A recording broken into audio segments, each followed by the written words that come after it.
Hello, my name is CF Claire. I am officially revising the first draft of my Project Chance romance novel. So this vlog is going to be like some of the things I'm doing to revise.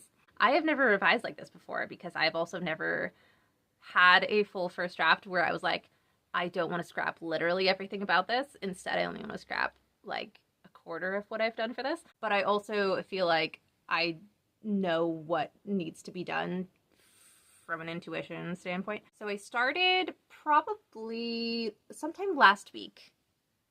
And the first thing I did was I read through the prose of the first draft that I had written, and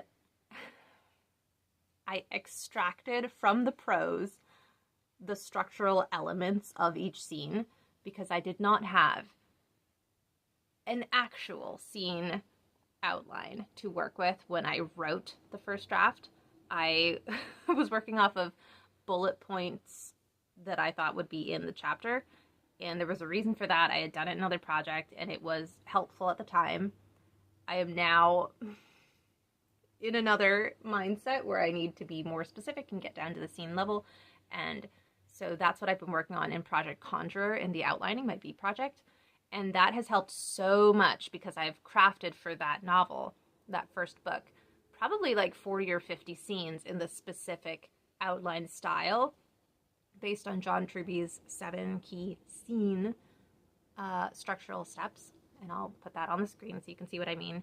This is just from his book, The Anatomy of Story.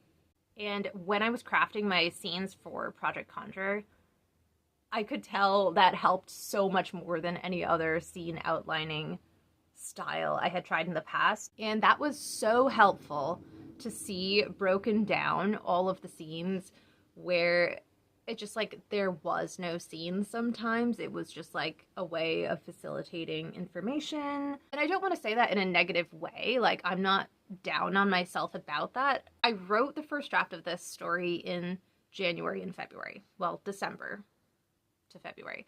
And I learned so much through the process of doing that. Looking at something that I wrote a month and a half ago and being like, I think I could do this so much better now, just structurally.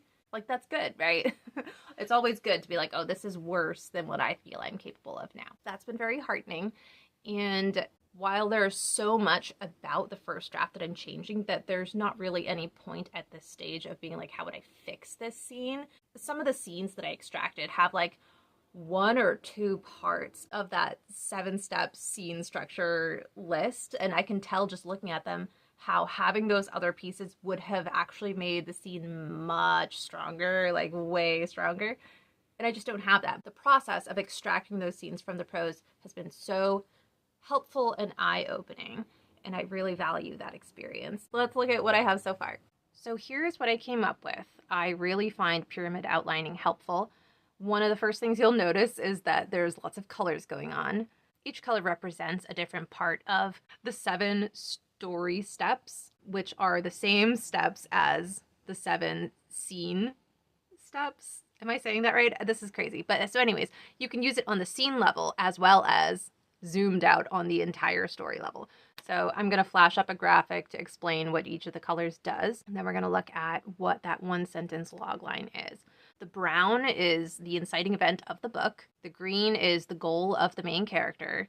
And the purple is both the stakes, what's at risk if she fails, as well as what would, become the new equilibrium. So it's that purple color. Then that 2-sentence outline, we take the first sentence and we break it down to what happens in the first half of the book and what would happen in the second half of the book. And the purpose of this is to very naturally get ourselves down to an 8-sentence outline where each sentence describes what is going on in that sequence, because the 8-sequence method is just critical for me. So when we look at the 2-sentence outline, that first half of the book has to do with essentially everything that's going on in the log line, and that's where the goal is introduced. And we're keeping it very broad because this is, 1 sentence for half of the book. So it's really just encompassing the main idea of what is going on in that part of the book. Then we go down into the 4-sentence outline. So we take what happened in the first and second half of the book and break that down into, okay, like what happens all the way up to the point of no return, what happens from the point of no return to the midpoint pivot, and from the midpoint pivot to the inevitable scene at that 75% mark, and then that entire last quarter of the book. So then I'm taking what happens in each quarter of the book and breaking that down into, okay, what does each sequence actually do? That first sequence is focused on setting up and playing out the actual inciting event of the entire story. And the second sequence is going to be focused on what is the main character's reaction to that inciting event, and how do they go from the reaction of that to being locked into the goal of the story. So when I'm going in to further outline each sequence, it's so easy to see where something might go wrong and pinpoint that and fix it a lot easier. And this just works so much better for me than bullet point outlining, which I had been doing, live and learn, keep trying new things. That's the whole point, right? So when I finished her outline, I was like, this is so great. And I know a lot of stuff that I'm going to change now because of what I came up with here. But I also really want to do one of these from the love interest perspective, because he is that other point of view character, and he has his own plan. He has his own goal. He has his own stakes that are very, very real. And so I want to be able to see really clearly how that is broken down in each part of the book, so that I can more easily come up with what he would be focused on and what scenes would be necessary. Because as I was reading through what I had, I realized that, like most first drafts, right? There are a lot of things missing, and there's a lot of things that are just not explained or explored. And part of that was really what the love interest life was like immediately prior to the story taking place, and what his long-term goals and plans and hopes and dreams are. And that is very relevant, obviously. So in this second draft, we're going to approach those and try to come up with solutions and kind of make the story a little bit more whole and cohesive. So part of that is making his own outline. So I started doing that. That's one of the next things I'm going to be working on. And I'm finding that it is just very, very helpful to break it all down like that.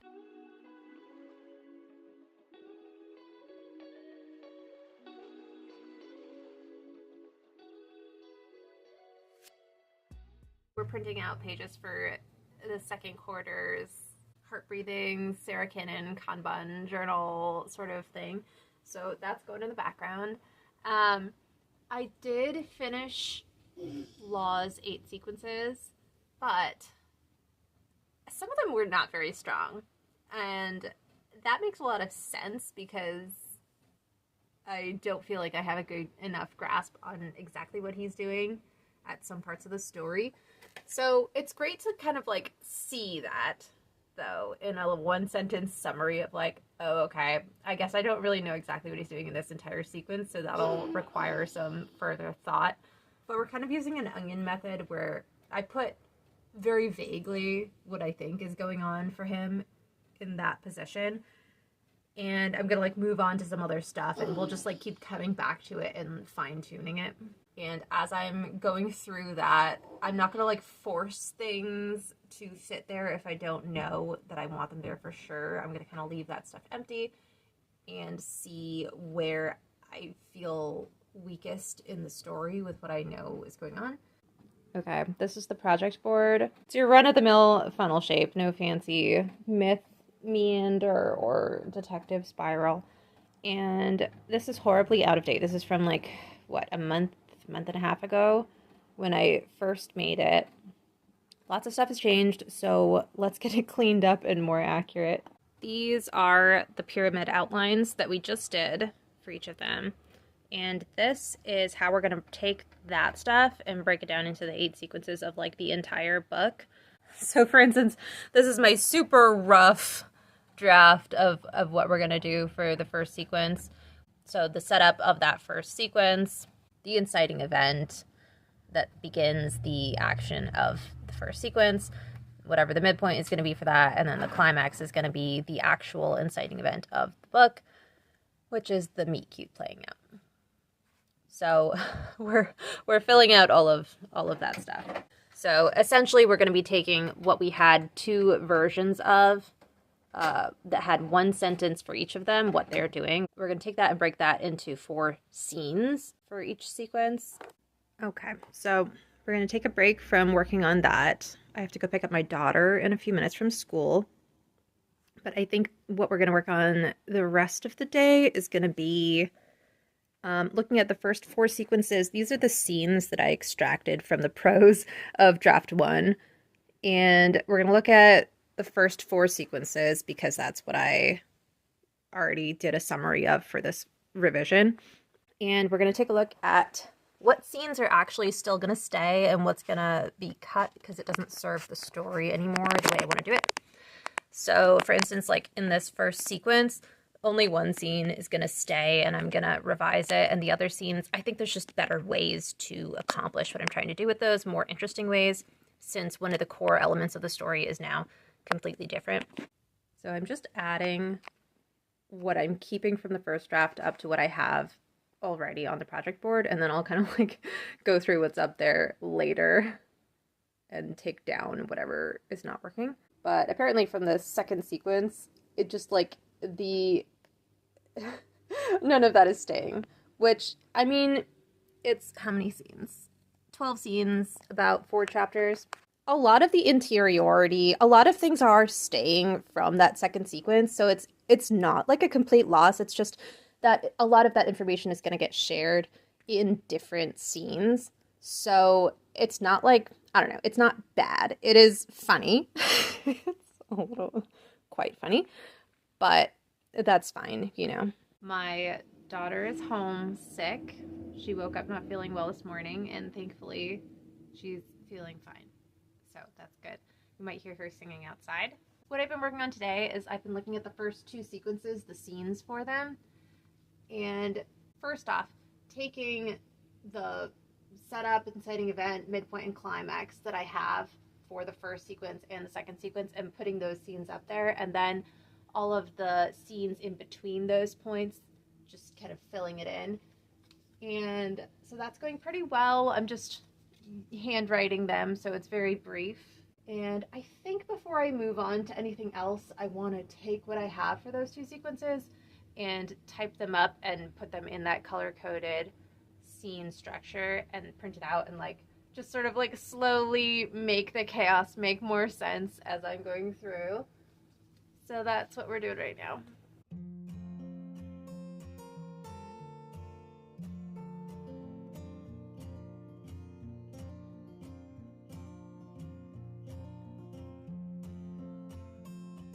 We just got our food order and we gotta put it away, and I realized, oh yeah, one of the things I was gonna do this week was clear out the pantry, clean it a little bit, and put back the stuff we actually like that should be in there. So we're gonna do that. And I actually sat down and meal planned, which I haven't done in weeks and weeks. And I don't like, it's so crazy how every single day you have to cook more than once usually, especially if you're like home with kids, and then like all the snacks, it's like, oh my God. Oh my God. And also they like don't eat anything except spaghetti, and it's just like, I can't do this. So we're gonna get our food started too. I've been trying to get better about using slow cooker recipes, and it's not that I don't like them, it's just like the upfront work of like, oh, I have to like look for a recipe that at least 2 out of 4 people in the house will eat, myself included, because I'm not gonna make stuff that I'm not gonna eat, like forget it. But everyone in the house is a very picky eater except for my husband, so makes life a little harder.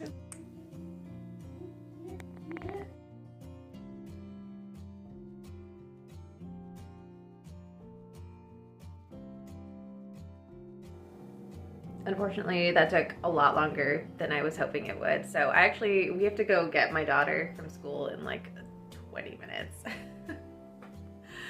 So we did some good work in the house, but I haven't done any outlining, any revising. The good news is that I did get that food into the slow cooker. So we have butter chicken and rice being cooked. So the only like dinner thing to cook is I would like to have flatbread to eat with mine. So I'm gonna make some flatbread later.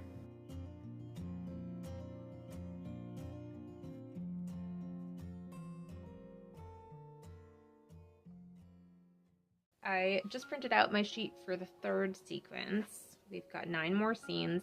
These ones are a lot more rough and kind of notes, very broad ideas of like, this kind of thing has to happen. Whereas the first 2 sequences, I already pretty much knew what I wanted to do as far as like literally setting up the scene according to like 7-step scene structure. So these are slightly color coded, but they're definitely very rough draft. And I think I need to do that rough draft sort of style for probably the rest of the sequences, because I don't think I have as good a grasp on those as I do for the first 2 sequences. So we're going to cut these out and put them in their spot. We're getting there, we're getting there. The goal for the end of this week, which is going to be, it's the first week of Q2, which is very exciting. I'll have a video out before this is out even about how Q1 went and plans for Q2. But the main goal for the rest of this week is to get just rough ideas of the major scenes that I'm going to do for the rest of the sequences and just get that up on the board and be able to look at it.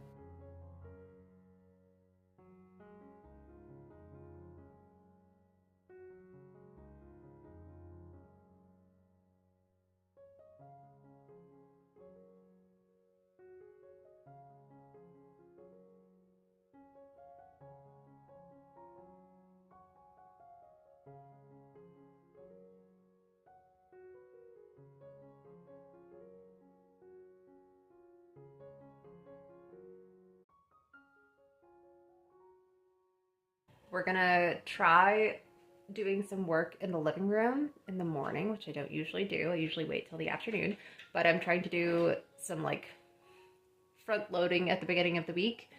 So we have a slow cooker meal going. I just played a game with my 4-year-old, and we're gonna try just some 25-minute time blocks, and then at the end of that do something with my son, and then like see how we can do this. Reading at the moment. We're gonna put on one of his favorite CDs and we're gonna try it out. So that went pretty well. I did write for 1 time block, 25 minutes, but then I wanted to reconnect with my son a little bit, and it turned out I was so hungry. So we made carrot cake muffins, strawberry sauce to go with yogurt, and then it was just like time for lunch. So we're eating some lunch. There's not like that much time to play with between like 9 and 12. I don't know. It just somehow, it always slips away from me. So 1 25-minute time block was pretty good, I think. Okay, it's 12:20. This is officially my writing time. So all of last week, I wanted so badly to just dedicate myself to spending time on revising and like really get in there. And it's the end of the first quarter. It was the end of the first quarter, and I actually like had a lot of prep stuff I wanted to do to set myself up for Q2, which we're now in. And I just find that's really helpful for me. So there was a lot of my time went there. And then we actually have been using like a Kanban board system for our like family goals. My husband and I are both Capricorns. Isn't that funny?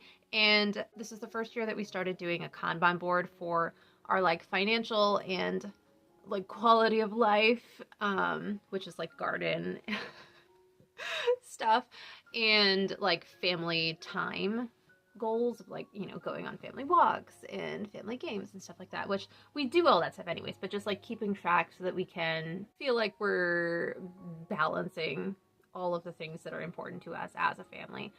And that has been super, super helpful. But there was like all of the, you know, meeting to talk about what we wanted, what had been working, what we want to focus on in Q2. It's like, I do have to laugh at myself because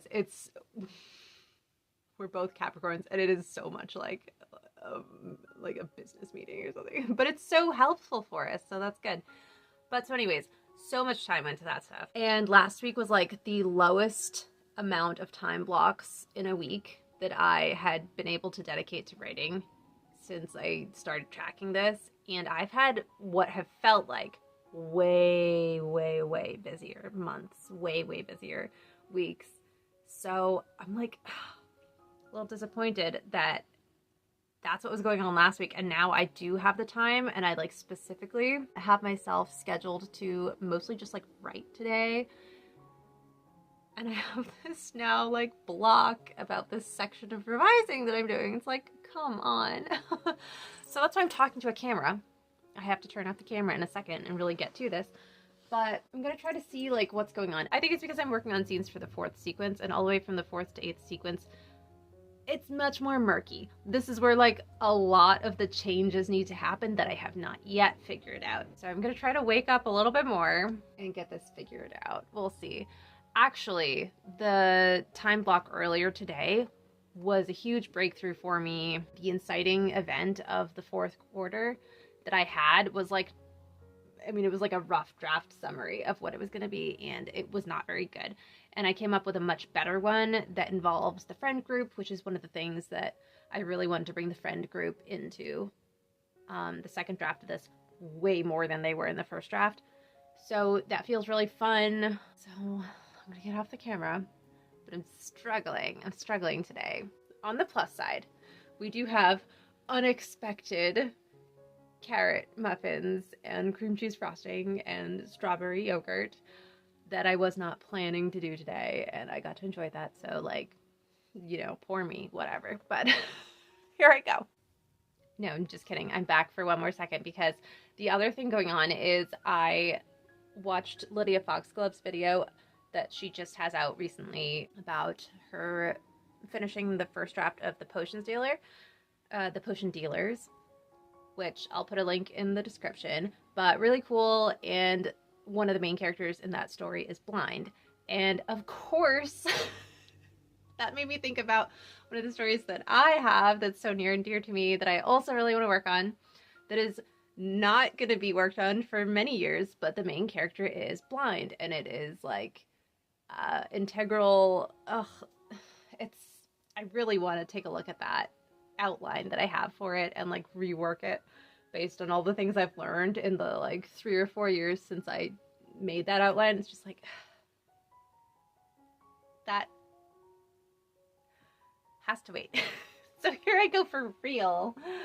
Okay. I went through the 4th, 5th, 6th, 7th, and 8th sequences, and I summarized what the main action of those things are going to be about, because I think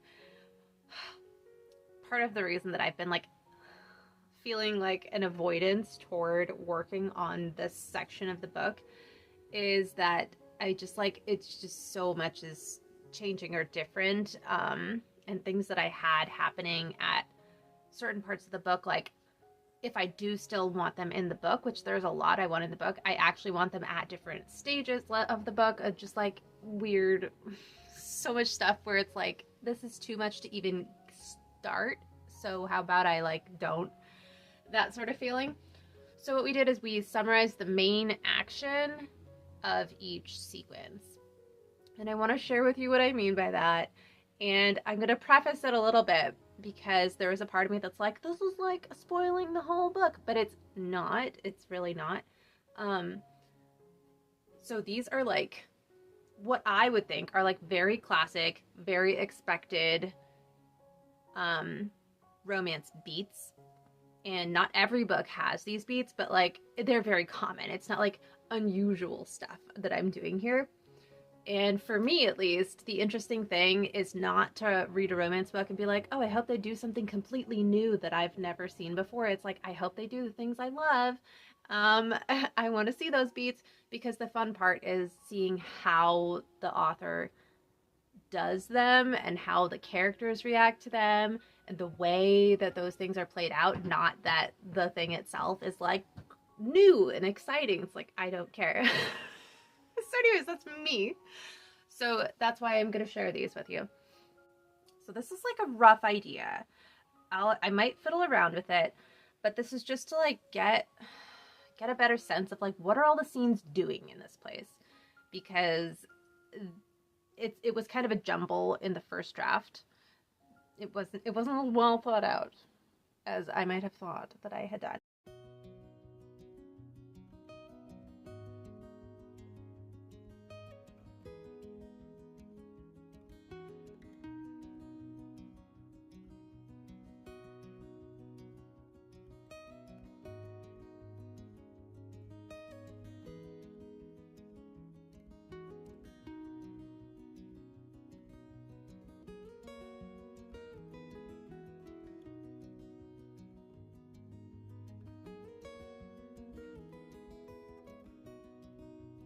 I promptly got a stomach bug that had been going around our house after the last clip, and I was like down and out for 4 days, absolutely exhausted, like, oh my god.